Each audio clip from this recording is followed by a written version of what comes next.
Hello, my name is Linkshaw. Welcome to the story. Hope you're doing cool. Here's some past projects we worked on historical Worldview contact Disneyland rides: Space Mountain, Monorail, Astro Blasters or Buzz Lightyear Astro Blasters, Star Tours, and Autopia. Next up. Hello, my name is Linkshaw. Welcome to the story. Today we're talking about Finding Nemo Submarine Voyage. This next historical Worldview contact Disneyland rides. Thanks for coming. Let's get into it.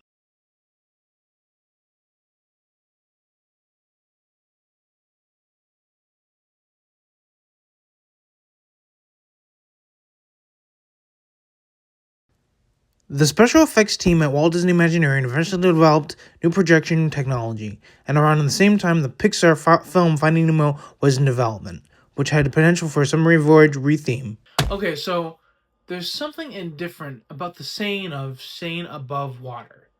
See, the thing is, when it comes to this ride, you're underwater for maybe a couple minutes, but the metaphor of this ride is how long you're willing to stay underwater before you get above the surface. When you dig into this whole exploration of sea travel and you see Finding Nemo and you see Marlin and you see Dory and you see all the people involved in Finding Nemo as a ride, you see the adventure that goes in with being in the deep, being deep down. But can you stay there long? Because someone's got to tell the story. When you go down under the ocean, you got to tell what you saw. So I guess the big thing here is how long are you going to stay below water? We don't belong there. We're humans. We need to get out of the water sometimes and go on to dry land to tell what we saw, to tell what we discovered. And that goes into many other metaphorical things. Like, for instance, school. Like, for instance, travel. Like, for instance, facing your fears. There's a lot of things that we got to stay above water for. But the things below water are the deepening things that can keep us intact when we get up to the surface. So the thing was, what I'm trying to say is, when you go deep down into something, you don't want to stay there. You want to get out of it. You want to have the idea running through your memory so that way you can go and tell other people. And that's what's beautiful about Finding Nemo Submarine Voyage, is we see all this sea life, and we see what it's like underwater, and we go with it. We don't stop in the tracks. We go with it. We learn. We experience. We understand. And that's what's going to lead you into this kind of question of, what can I understand about this whole thing? How can I pick out the nooks and crannies of Finding Nemo in order to give myself a way of storage in terms of the details they're going for? Let's go into detail.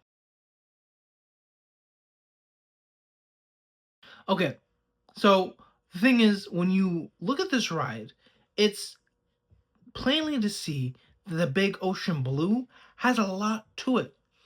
But the land, the earth, the beauty of the land and the earth is not something we shouldn't take out of question either. We should keep these both in question because at the end of the day, we have something that we can give to this whole thing.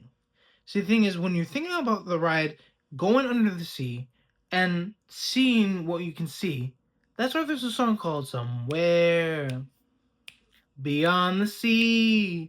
See, that song is quoting somewhere beyond the sea. Beyond the sea. See, the thing is, when we learn, when we understand, and when we think, how can we get to the point of understanding what the beautiful line is between us and what's beyond the waters? Stay above ground, stay above surface, go beyond what you can see. And that's what this all means. Where are your dreams at? Where are your beauties at? Where's your money at? Where's your education at? Where's anything that you are trying to work hard for at? See, the thing is, when it comes to this ride, is it's an implementary factor on your mind, body, and soul.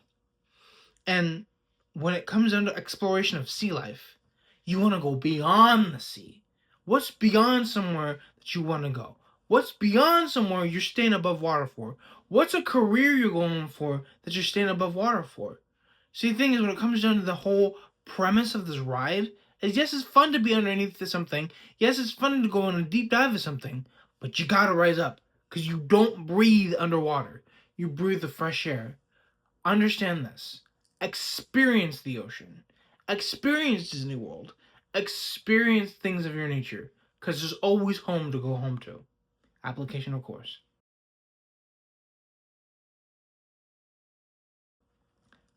When you believe in something you want, when you believe in something you can get it, beyond the sea is where you need to go. Learn what you can learn at the measure of where you are. But honestly, learn more when you go beyond something, beyond the sea, beyond the land, and stay above water as much as you can. Because the thing is, when you go somewhere where people are not following, and you go somewhere where people are really just not understanding, you follow a path that's lonely.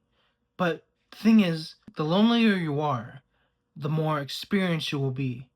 And people who know who you are and what you are will follow you. And the people who love you will always be there for you. So, in total, take this into consideration. Go beyond the sea, stay above water, and be something great. Do something that means everything to you. Study, go into a trade, be something magnificent. Go on YouTube, start a YouTube channel, and go beyond the sea. Thank you for my application, and let's close out. Take from Logan's story, they remember this historical world context of Disneyland rides. The more rides in the future, so keep an eye out for those. Also, the mission is 1,000 subscribers. You guys help me get there by hitting the share, like, and subscribe button right on the screen. Also by hitting that bell. Leave a comment if you can too. Check out my Patreon if you can as well. Thank you again, and peace.